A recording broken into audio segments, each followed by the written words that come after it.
Now, in this segment, we're going to do anterior C2 to anterior C6.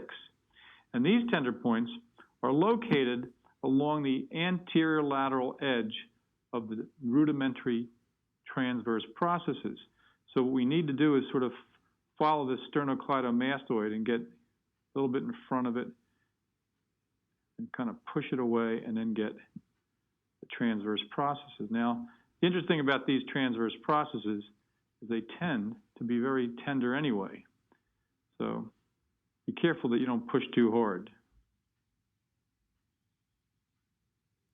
This would be, let's see, C2, C3, probably a C4. So we have an anterior C4 tender point. So once I find that, we're going to take this patient into just a slight flexion so that we take C1, 2, 3, and 4 as a unit over 5, if it's C4 as an example. And that's the way we've leveled it to that spinal level. And then I'm going to side bend her to the left, away from the side of the tender point, and rotate her with that type 2 coupling with that.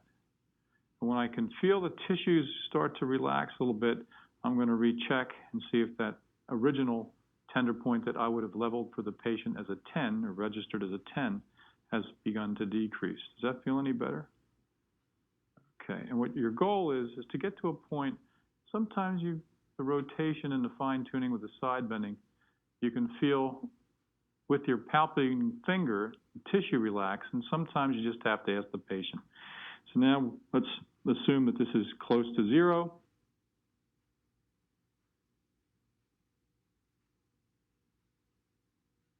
And after about 30 seconds, I can re-poke, and if it seems like it's a little more sensitive, I can replay with my positioning to get it to dampen down to 0 again, and then have the patient just lie relaxed for the remaining 60 seconds for the total of 90 seconds.